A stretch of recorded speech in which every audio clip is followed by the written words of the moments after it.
there, how's it going? So we're here in Rovaniemi, the capital of Lapland. This is Haley from Hong Kong. Hi everyone. And you want to explain what we're going to do right now? We are going to hiking today in the forest. And we're meeting up with a guide. With a tour guide, yeah. A local Finnish guy. You haven't met him, right? No. You reserved it on Airbnb. Airbnb, yeah. And I actually didn't reserve it, but I'm going to come along and hope that the guy is okay with me just paying him directly instead of doing the Airbnb thing. I'm sure he's fine with that. Yeah, I'm sure it'll be always better. Yeah.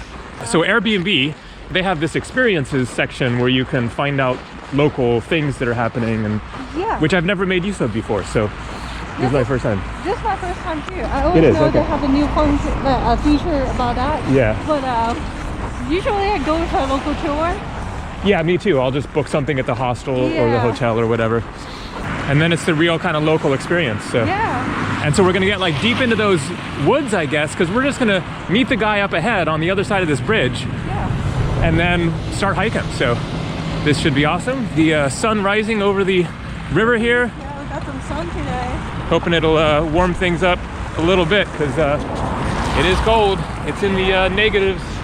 It should be like 15 or 11, somewhere between. Something like that. I'll check later, check my phone. So the sun is just rising there, as you can see, but it is not early in the morning. It is almost 10. 10 o'clock in the morning, and the sun just barely coming up.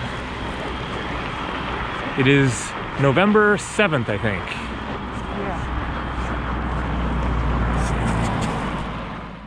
In south of Finland. I see. Yeah, then I have been living in Norway for 1 year. Okay. Where in Norway did you live? Do you know the city of Trondheim? I've heard of that. Yeah, I haven't been there, but I've only been to Oslo. It's about a little bit over 100 kilometers to the west. There was this little island. Okay. I was living there. Okay. So I'm making a YouTube video, I hope you don't mind. No. Okay. No. Say your name again? Marko. Marko. Yes. Kind of like Marco, but Marko. Yes. The Finnish pronunciation is, how do you put it in words? A little bit different. Yeah, it's unique. About 30-40 years ago, there were 30 started. Yeah. And now there's about how many? 10 million? Yeah, a lot. So in Lapland, Finnish is still the main language? Oh yeah. Finnish. Yeah. Oh yeah. There isn't like a native Lapland language or something? Oh yeah, there was, but not so many people speak it. In the north part of Finland, Sweden, Norway, and even in the Russian side. Yeah. There are these people called Sami. Yeah. And those people, they have their own culture, own language, doesn't have their own state. Yeah. So they live on the 4 countries. Yeah. And they have the different language. It goes across all these countries. Yeah. And but they're kind of a minority. Of course they're minority. Yeah. But they are the only native people in whole Europe. I see. To the left. Yeah. And is there special, like in the United States, we have called the reservations. Yep. Do you have like that in Lapland or no? They're just, they live wherever. No. Yeah. They're just kind of spread around. No, we don't do reservations. Yeah, fortunately. No. But sadly, most cases in the world, when somebody else conquers the other person's land and culture, usually the process is pretty ugly. Yeah. So like for example, about 50 years ago, if there was a person whose native language was Sami, and they were in school, so teacher might say to the young people that, hey, shut up, talk Finnish. But now maybe there's more tolerance, more acceptance. Oh, of course. Yeah. I think the state began working on that about 30 years ago. Yeah, it seems to be a lot of places in the world over the past 30, 40 years, there's been more understanding and acceptance, example, whether it's Australia or New Zealand or America. For example, the government is spending a lot of money to support the culture so the people can actually learn the language. The problem is that those people who were living on the maybe 50s, 60s, they were told not to speak the Sami language. Yeah. So they actually can't. And the children cannot. Yes, because they're speaking Finnish now. Yes. Yeah. I think we have about 15,000 Sami people. 15,000? Yeah. Ah, so not very many. And they're spread across all the country. Yeah. Bus over there. These 3 people? No, the bus. Oh, the bus. Russian ski team, because this is a Olympic training facility right here. There's a Russian car. Yep, I can see it, yeah. Russian on the side there. Yeah. Of course, when the snow comes, the athletes, they come. Yeah. -11 Celsius. Yeah. Not too much. Not too bad, huh? No. All right, so this is just a parking lot for people that want to ski or whatever, I guess? Yeah. Most people park here and the skiing stops here. So how do you say this word? Urheiluopisto. Oh man, Urheiluopisto. Like you said, it's like it's spelled. It's just that the still the pronunciation is for me. It's Urheiluopisto. Or I can't even like. Yeah, you take it too fast. It's because it's so cold. That's why. Urheiluopisto. Urheiluopisto. The problem is that you have to know how to put it in. How do you say, in pieces? Yeah. So, for example, when you pronounce it, Urheiluopisto. Yeah. Urheiluopisto. So you put like this. How do you say this? Syllable. Syllable, exactly. Yeah.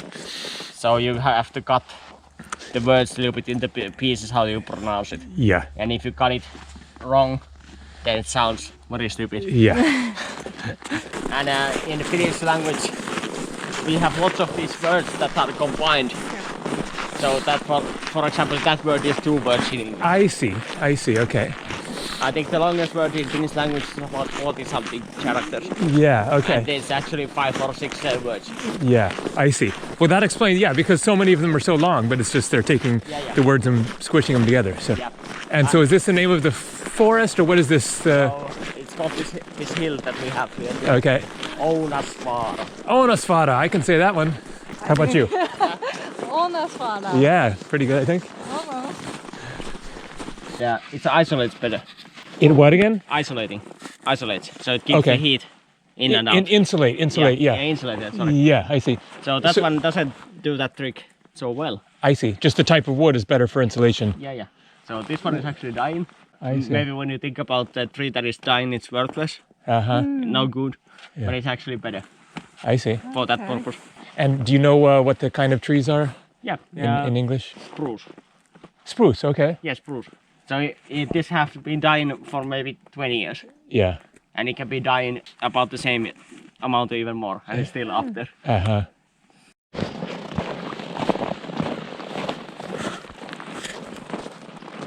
Someone said it's more cold than usual for this time of year.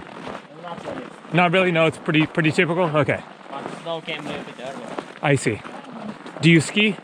Of course. Yeah. Cross country and downhill? No, I hate cross country. Oh, you like downhill, okay. No. How far is the nearest resort? Kilometer that way. 1 kilometer, okay. Nice. For example, this one is there. Yeah, so there's a dead spruce. But the wood you can still use, obviously. Yeah, you can use it if you wanna.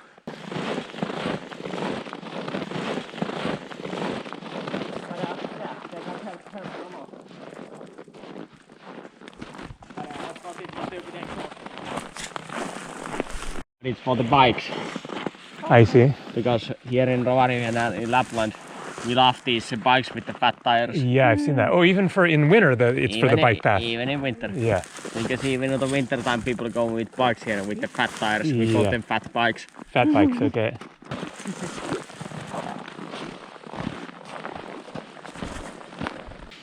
If you look at that tree, can you say which way is the south? So there's more of the tree on the right-hand side, and so it gets more sun, and so that's pointing south. Exactly. Is that right? Exactly. All right. Wow. And then you know which way is the south. Yeah. So then you can pinpoint yourself. Of course, if you know about the sun, that now it's about the highest. Of course, then you can pinpoint yourself also a little bit more. There is no sun. Yeah. You are here walking in the middle of the night, for example, and then maybe a little bit of light. Yeah.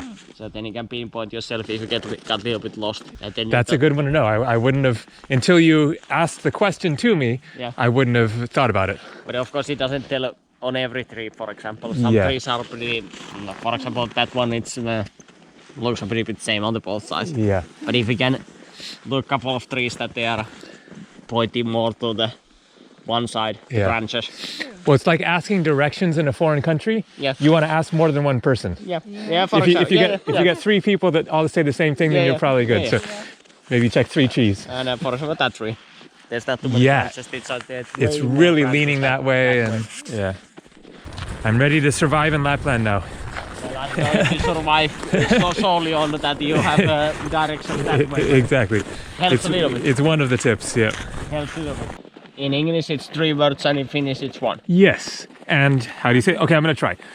Talvikavelarity. Too fast. Go slow. Talvikavelarity. Talvikävelyreitti.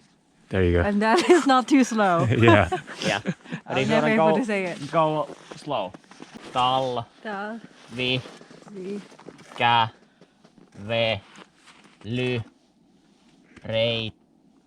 Yeah. Exactly. Then you can start to learn it, and then you can say it fast once you can say it right. Yeah. But yeah, the funny thing is, I don't know why we Finnish people and the language we have these long words. Yeah. Because in most of the languages they can be. Yeah. It doesn't make any sense. Yeah. As long as you can understand each other.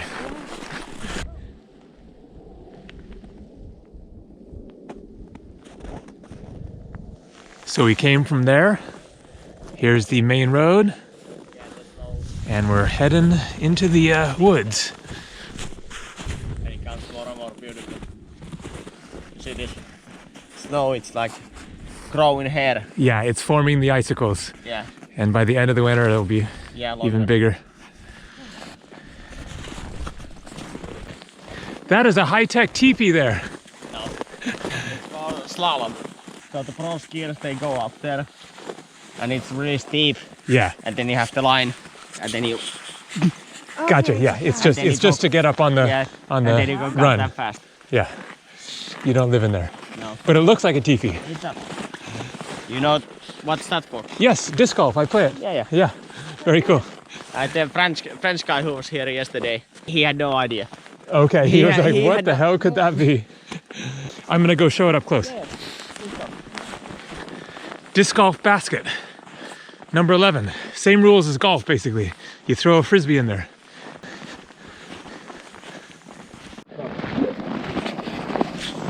And then they are putting artificial snow here.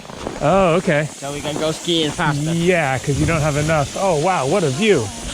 That's also one of the reasons that we have this smoke. Is because of this machine? Yeah. Because it stays in the air so long because it's cold, huh? Yeah. What's the river? That one is, you see that's the other river. That's Oulujoki. Okay. That's Kemijoki. That's the reason why the city is exactly there, here. It's the confluence of the 2 rivers. Yes, because they combine exactly on the city center. Yeah. And of course, historically, when you think about how you transport stuff easily. Yeah. It makes sense. By river. Yeah. Of course, you have sea, and then you can get your exports from the sea into the inland, and of course vice versa. Yeah. And it works in summer and winter, right? Because in the summer it's flowing, and in winter it's a road, because you walk on it. Yeah, but then you have to use muscle mats in the winter. So when you don't do that in the winter time. But of course nowadays you have railway and... yeah, so now it's not as applicable, but... so you don't do that anymore. Yeah. But back in the day... In the past.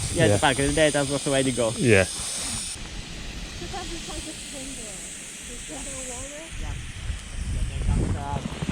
You can watch your face here.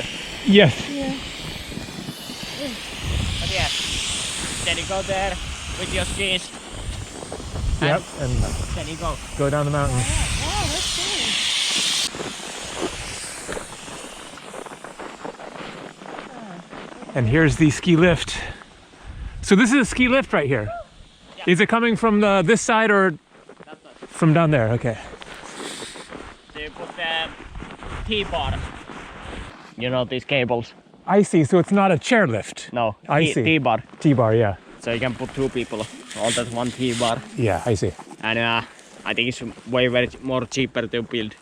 Okay, yeah. Than the chairlift. Yeah, for sure. And of course it's goddamn old. It's been there as long as I remember. Okay. It was a luxury to have this chairlift. Yeah. And yeah. Mostly, a lot of people used just the T-bar. Yeah. Okay. I remember when I was a child. I cannot remember a time when I was sitting. Oh, okay. On chairlift, no. Never. I'm the exact opposite. I've never done a T-bar, I don't think. Really? Only chairlift, yeah. Okay. Yeah. So the one trick is also you have to learn how to ski, but the most hardest part is actually how you get on the T-bar. Yeah, that's the trickiest part. Stumble there. Yeah. When you are a child and even adult, it's a little bit hard. Yeah. And of course, how do you get off? And I remember one time when I was a child, I was skiing there. I was coming off a T-bar, but the T-bar went under my jacket. Oh. So as I was going out, I was putting it out. The T-bar caught my jacket, and then I was going uphill with the T-bar. That would be a little scary. But there's a button that you can. There's an operator and they put the button and So then it dragged me maybe 10 meters. Yeah. I mean, Finnish people, we love these ridiculous things to do. Yeah. So Finland has the most swamps in the world. Yes. And so I asked him, so then they have the most mosquitoes, right? And he said yes. Most likely. And so there's a mosquito killing competition. World Championships. World Championships. And so people come from all over the world to kill mosquitoes. And I don't know. It's more of a Finland. Mostly Finnish, I guess. You just go with your hands, or what do people use to kill the mosquitoes? Hands. You just go and then what? You have to bring back the mosquitoes to show that you. Of course. So it doesn't count if you kill them and then you lose them. You have to have a proof that the person that comes back with the most mosquitoes wins. Exactly. That's so funny. And we also have, for example, wife carrying World Championships. Yeah. Maybe you've seen that. I've heard about this one. Yeah. All right, we have that too. Then we have air guitar World Championships. Okay. Then we have mobile phone throwing World Championships. Really? Yeah. And what the things you think of when it's so cold and it freezes your brain is you're like, this sounds fun. This sounds fun. And then we play soccer on the swamps also. Yeah. So we have in the winter. No, in summer. Oh, okay. In the swamp. In the swamp, and then we have World Championships for that also. Gotcha. It's very popular event. Yeah, the swamp soccer. Swamp soccer. Yeah. Bird feeders here. Yeah, in a way. I don't know who put them. They have not been here. I think not even last winter. Oh, okay, they're new. Yeah, they're pretty new. And what are these structures? Like a storage thing or something? So my battery died right there, but what is inside is wood. And we're making a fire. Start with the big one. Let's see. All right, we're gonna get a fire going, huh? Yeah. Oh yeah, that's gonna be nice. So which animals are around here? I'm sure there's nothing. There's nothing. Birds. Really? There's no foxes? It's very, very hard to see them. I see. Because they are scared of us. Okay. And oh, you have bunnies in here. Rabbit. That's right. We saw evidence of the rabbits, the rabbit tracks. Maybe squirrels.